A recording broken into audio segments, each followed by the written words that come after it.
Hai teman-teman, bertemu lagi dengan kami, Kuliah Med, media belajar online yang bisa teman-teman buka di mana aja dan kapan aja.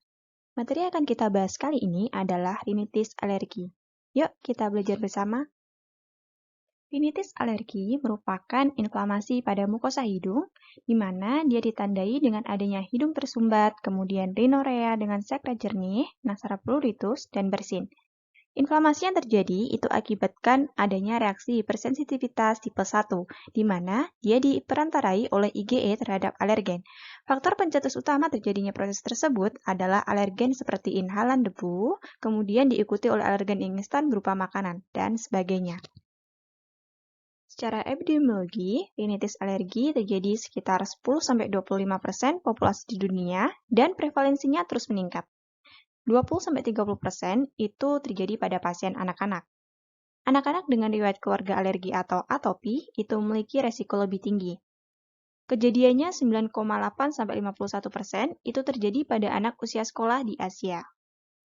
Menurut etiologi, faktor pencetus terjadinya rinitis alergi itu dapat berupa alergen inhalan seperti pajanan udara dingin, debu, uap, bau cat, polusi udara, tinta cetak, bau masakan, bubuk dengan deterjen, bau minuman beralkohol, serta alergen instan, bisa berupa makanan seperti telur dan seafood. Alergi inhalasi terbanyak pada anak-anak adalah debu yang disebabkan oleh adanya tungau pada rumah. Imunopatogenesis dari rinitis alergi adalah sebagai berikut, di mana diawali dari proses sensitisasi yang melibatkan pengikatan alergen oleh antigen presenting cell atau APC, yaitu sel dendritik pada mukosa, sehingga memicu aktivasi sel T-spesifik antigen. Aktivasi sel epitel secara terus-menerus melalui jalur non-antigen akan memicu pelepasan sitokin epitel. Sitokin epitel yang terlepas akan mempolarisasi proses sensitisasi menjadi respons sel T helper 2. Proses polarisasi ditujukan ke sel dendritik dan kemungkinan melibatkan tipe 2 innate lymphoid atau ILC dan basofil yang melepaskan sitokin perangsang produksi TH2 seperti IL-13 dan IL-4. Proses ini akan menghasilkan produksi sel TH2 yang memicu sel B untuk berubah menjadi sel plasma penghasil IgE spesifik alergen.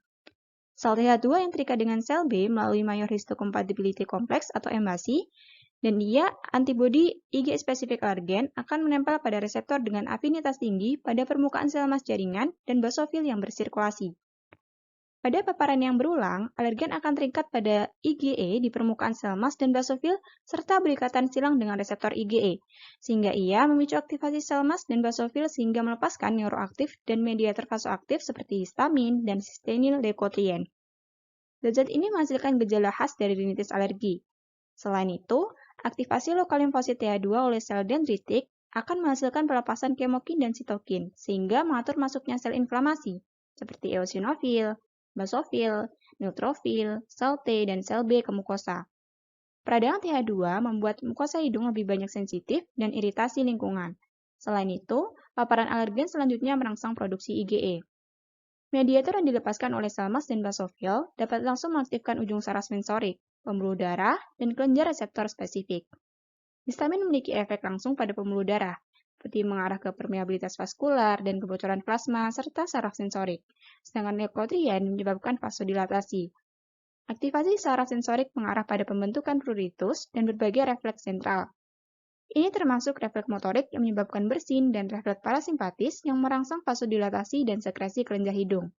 Selain itu, rangsangan simpatis akan menekan jaringan erektil sinusoid hidung, sehingga memungkinkan pembengkakan vaskular dan obstruksi saluran pada hidung. Kemudian lanjut pada manifestasi klinis dari rinitis alergi. Gejala khas dari rinitis alergi yang perlu digarisbawahi adalah adanya rhinorea dengan sekret jernih, pruritus hidung, bersin-bersin, hidung tersumbat, dan iritasi konjungtiva. Di samping itu, biasanya ada manifestasi alergi lain yang dapat muncul pada rinitis alergi seperti alergi salut, kemudian nasal crease, Denny-Morgan line, alergi cape, alergi sinuses, dan geographic tongue. Ini merupakan manifestasi klinis dari rinitis alergi. Alergi salut yang ditujukan pada gambar sebelah kiri merupakan gerakan menggosok hidung ke atas dengan menggunakan telapak tangan atau jari untuk mengurangi keluhan hidung gatal dan tersumbat.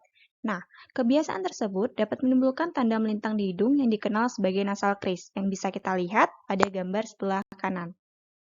Kemudian pada rinitis alergi, Pasien rinitis alergi cenderung membuka mulutnya ketika bernafas yang disebut dengan alergi gap yang bisa ditunjukkan pada gambar sebelah kiri. Nah, selain itu juga didapatkan pula terdapat warna lebih gelap di bawah mata yang dikenal sebagai alergi sinus yang bisa ditunjukkan pada gambar sebelah kanan. Manifestasi klinis lain pada pasien rinitis alergi adalah ditemukannya geographic tongue. Geographic tongue ini ditemukan pada pemeriksaan mulut. Geographic tongue merupakan gambaran lidah seperti peta dengan kondisi peradangan rongga mulut yang berulang dan kronis jinak. Bergantung pada individu, lesi itu bisa bertahan berapa hari hingga berminggu-minggu, dan kemudian menghilang dan muncul kembali di lokasi yang berbeda. Lesi biasanya terjadi pada aspek lateral dan punggung lidah.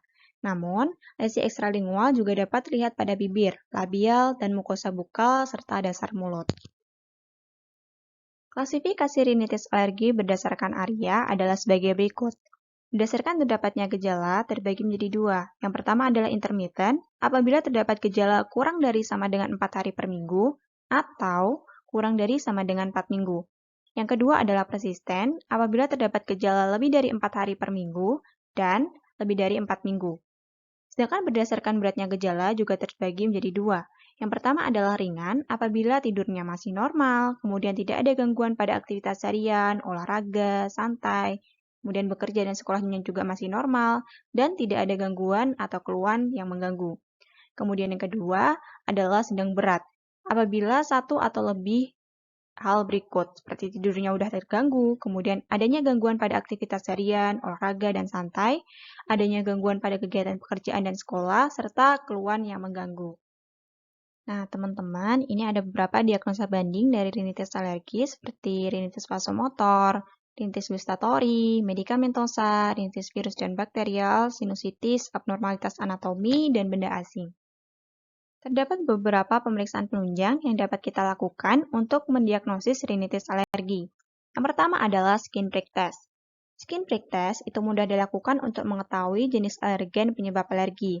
Nah, pemeriksaan ini mempunyai sensitivitas dan spesifisitas yang tinggi terhadap hasil pemeriksaan IgE spesifik.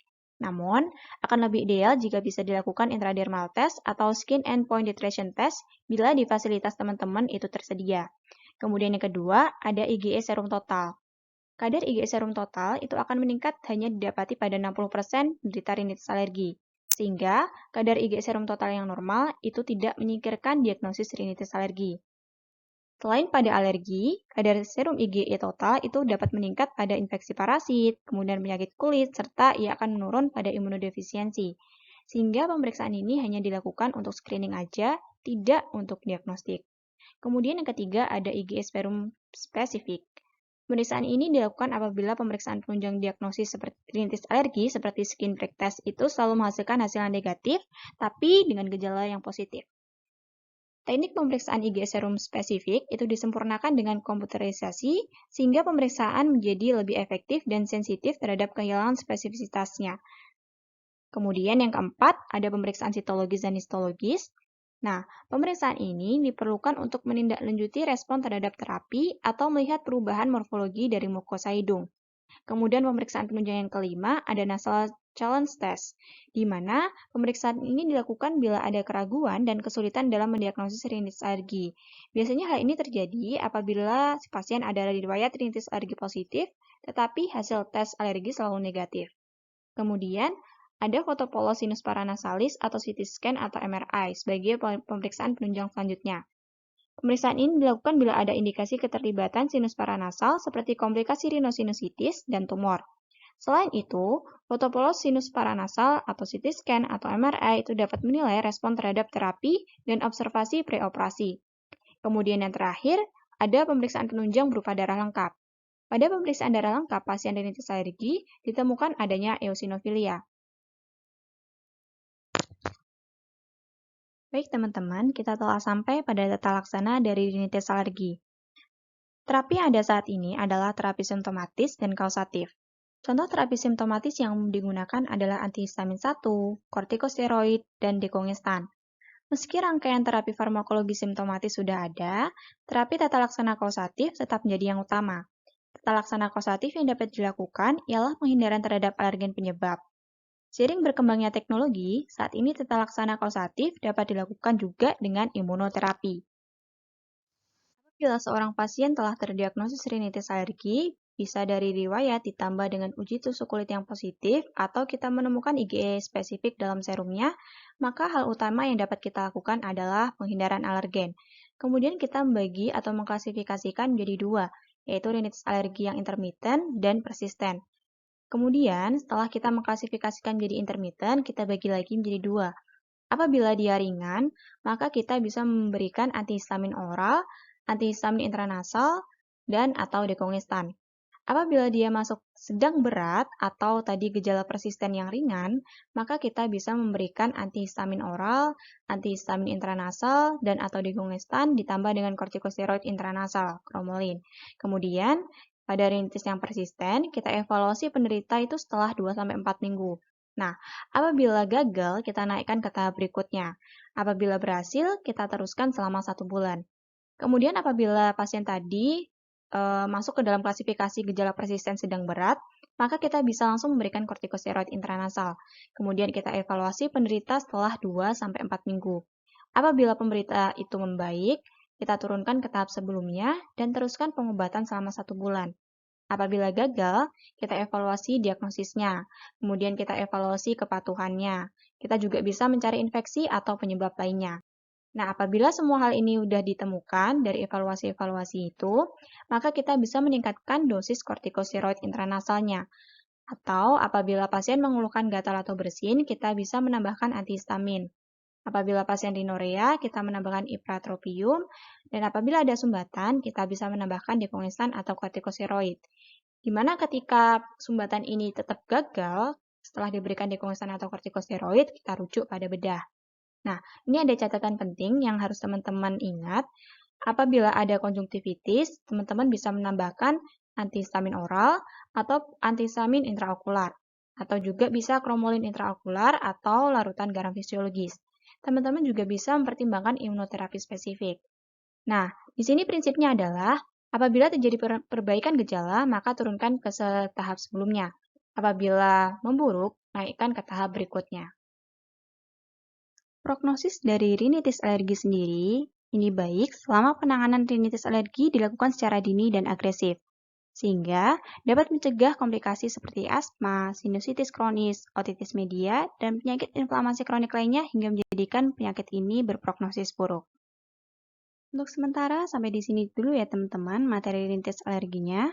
Thanks for watching. Jangan lupa like, comment, share, subscribe, dan nyalakan lonceng notifikasi. Bye-bye.